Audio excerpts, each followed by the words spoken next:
In the summer of 2018, the Watts family of Frederick, Colorado, looked like a dream.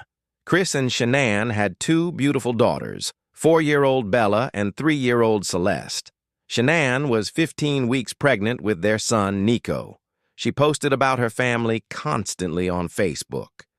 Her smile filled every frame. From the outside, they were perfect. But behind the warmth of those videos, something had already gone very, very wrong. Chris Watts had been living a secret life, and he had already decided what he was going to do about it.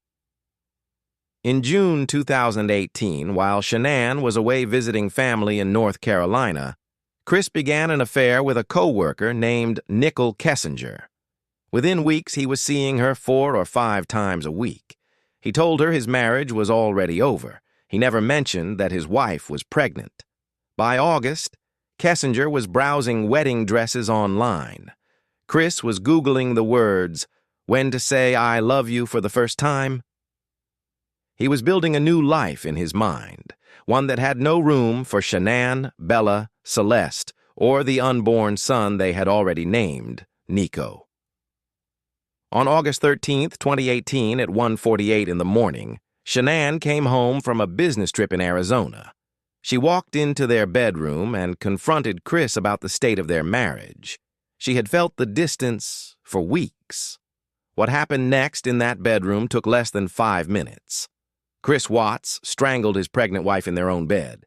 He then walked down the hallway, past the framed family photos, past the girls' drawings on the refrigerator, and smothered 4-year-old Bella, then 3-year-old Celeste.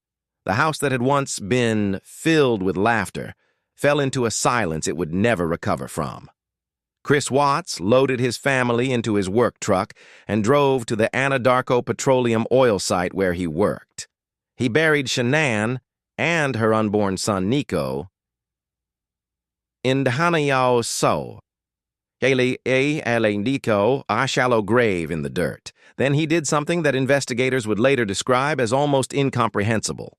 He pushed the bodies of Bella and Celeste into separate crude oil storage tanks. The opening of each tank was only 8 inches wide. His daughters were 4 and 3 years old. He then drove to work. He ate breakfast. He sent a text to Shanann's phone saying, "Good morning." He went about his day as if his family was simply at home, waiting for him. By that afternoon, Shanann's friend, Nicole Atkinson, had called 911. Shanann had missed a doctor's appointment. She wasn't answering her phone. It was unlike her. Police arrived at the house. A neighbor's security camera showed Chris loading something into his truck in the early morning darkness, but no Shanann, no girls, just Chris, alone.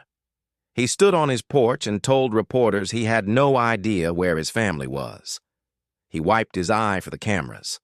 2 days later, he failed a polygraph and confessed. He led investigators to the oil field himself.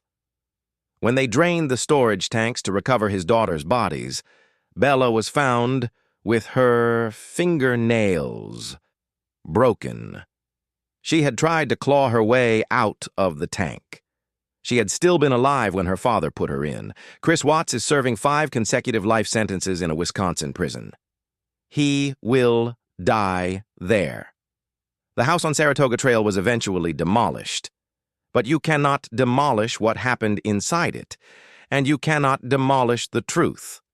Sleep well if you can.